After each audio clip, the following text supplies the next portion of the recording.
مشاهدينا، تأسس فريق خلوها أجمل في الموصل بعد تحرير الجانب الأيسر من المدينة. وبدأ الفريق في بدايات نشاطاته بتنظيف الشوارع والمدارس والمستشفيات، ثم انتقل إلى عمليات الإغاثة في الجانب الأيمن، وبعدها عمل على ترميم المحلات التجارية.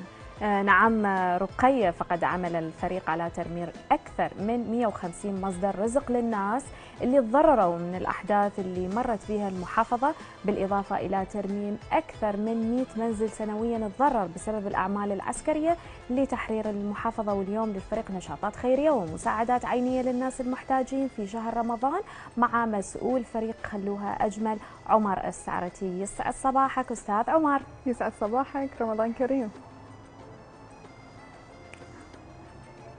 اهلا وسهلا، رمضان كريم، صباح الخير عليكم وعلى جميع متابعيكم الكرام.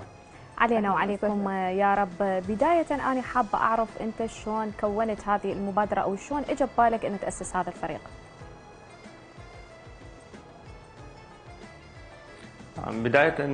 بداية تحرير الموصل، خصوصا بالتحرير الجانب الأيسر على الجانب الأيمن ما متحرر. كنا مجموعة من الشباب جالسين في أحد الأماكن، قررنا انه لازم نخدم بيتنا. شفنا الوضع يعني جدا مأساوي في الموصل، فقررنا انه لازم نحن نكون جزء مع بعد القوات الامنيه اللي حررت الموصل، لازم نحن نكون جزء نكمل الخطوات اللي هي بلشوا بها. فبلشنا قلنا خلينا نعمل فريق ننظف فيه الشوارع، ننظف فيه المدارس. فعملنا فريق في وقتها وسميناه خلوها اجمل. فانطلقنا على المدارس، على المستشفيات، على الشوارع، ومن ثم انتقلنا الى الاعمال الاغاثيه بالايمن.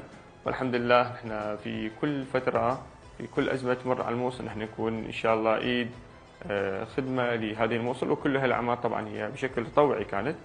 من البداية أكثر من 100 شاب وشابة انضموا إلى الفريق، وإلى حد هذا اليوم بين شخص يطلع إلى إشغال وشخص ينضم مكانه، فنحن معدل فريقنا أكثر من 100 شاب وشابة. نعم عمر، طيب احكي لنا عن نشاطاتكم خلال شهر رمضان الحالي.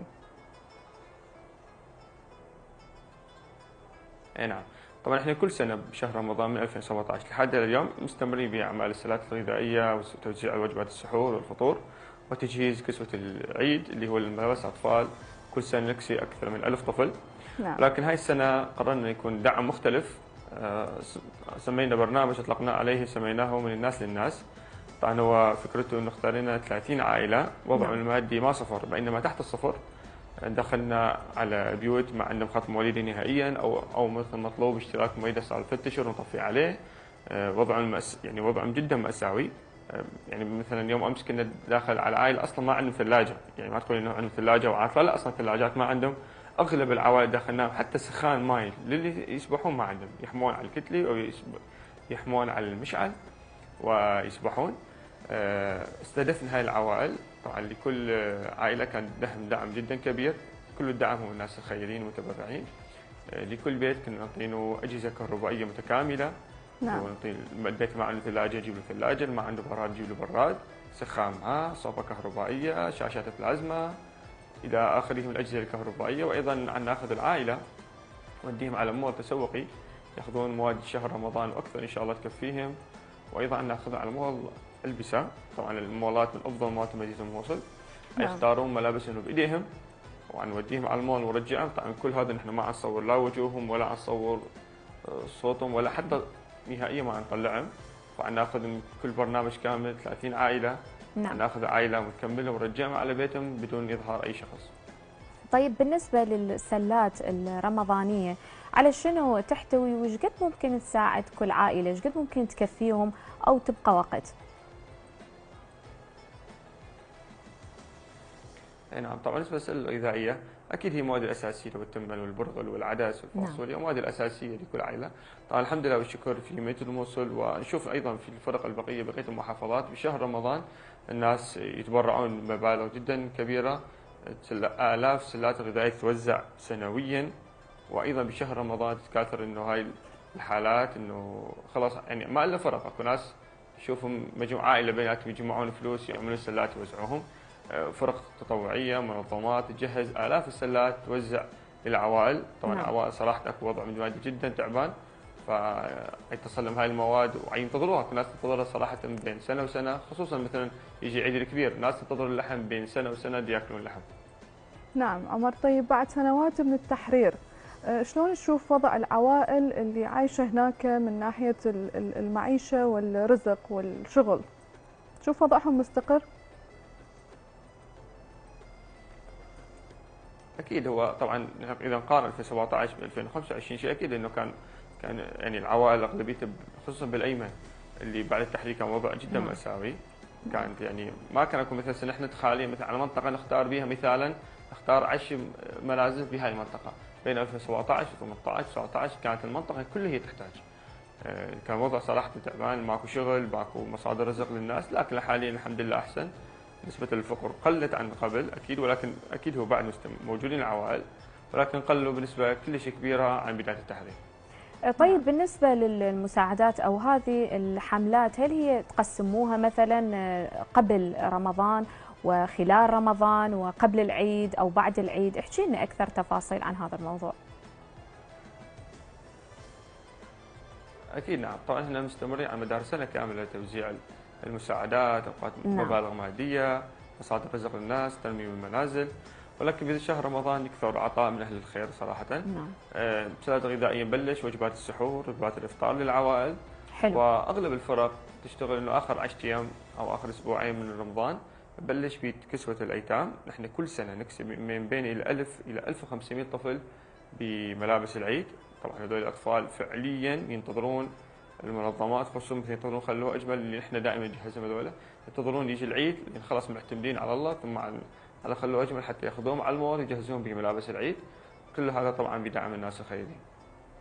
نعم، طيب هل يوجد متبرعين عندكم انه سنويا نفس الاشخاص يتبرعون او ممكن يختلفون من سنة الى سنة؟ اكيد طبعا عندنا متبرعين ثابتين معنا على مدار سنوات. نعم. وايضا اكو ناس خيرين يتبرعون مبالغ، مثلا عندهم مبلغ زكاه ينطي مبلغ معين، شيء كذا متبرعين اكو، وايضا متبرعين عندنا ثابتين موجودين معنا منذ سنوات. طيب نوعية المساعدة، هل هي فقط تكون ملابس ككسوة الأيتام أو المتعففين، والسلات الغذائية المواد الأساسية اللي ممكن أنه تسد احتياجات العائلة كغذاء، أو أكو أنواع أخرى ممكن أنه أنتم تساهمون بدعمها بالنسبة للعائلة كاحتياجات مادية، مثلا مبالغ من المال تتوزع أو أمور أخرى تخص البيت؟ اكيد نعم، لا نحن اكيد نوزع مبالغ ماديه. نعم. حسب العائله، اكو عوائل ندخل عليهم يقول لك انا ما احتاج فلوس، احتاج انه مثلا قبل ايام دخلنا على عائله قال انا احتاج امي انه يكون عندنا عينه كان ماي بالعين، فاحتاج نعم. انه دكتور، احتاج علاجات، فنحن اصلا ما نعرف التفاصيل ولا نعرف الدكاتره ولا نعرف شيء، فتكفلوا انتم بهالامور. يا ريت كنا نتكفل بهالعائله، ناخذهم على الدكتور، نتكفل بعلاجاتهم. فاكيد اكثر من يعني برنامج شغالين عليه، ما بس برمضان، هاي على مدار السنه. كل عائله حسب احتياجاتها نحن نوفر. ندخل على كثير عوائل يقول لك انا احتاج مصدر رزق، يعني يكون عندي مصدر رزق للعائله، شيء وضعه يعني. فعلا وضع تعبان كلش. نعم. ما عنده مصدر رزق يعيش العائله. اكو مثل ندخل على ارامل، ادخل انا مثلا اشتغل خياطه، انا بالبيت اشتغل خياطه، فنحن نجهزها بالمكان الخياطه والمكان الاوفر والى اخره، تكون انت مصدر رزق لها داخل بيتها. نعم. طيب هم ناويين تستمرون بهذا العمل الخيري او ممكن تغيرون بعدين الخطة او ممكن تضيفون اشياء جديدة عليه؟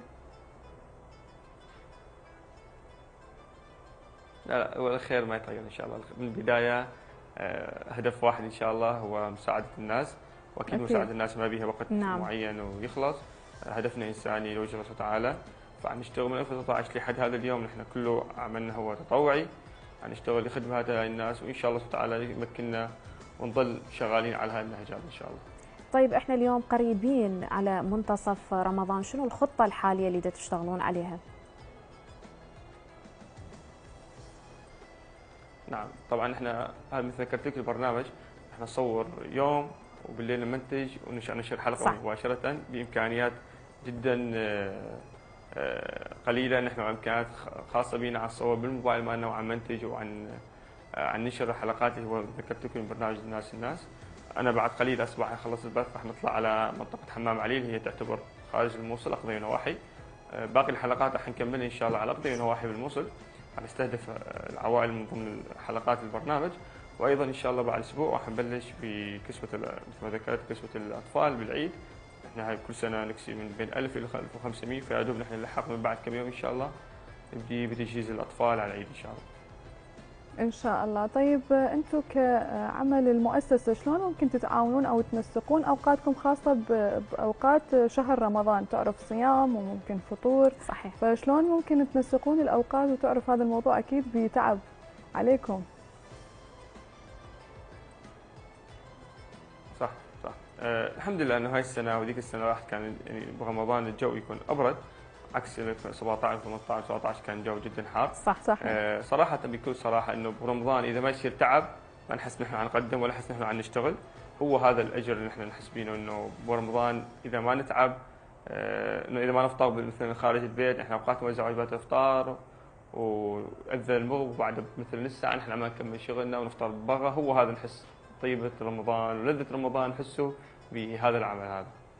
الله يوفقكم يا رب برمضان وبكل الأشهر إن شاء الله يا رب يعود عليكم بالمزيد. كل التوفيق وعاشت يدكم.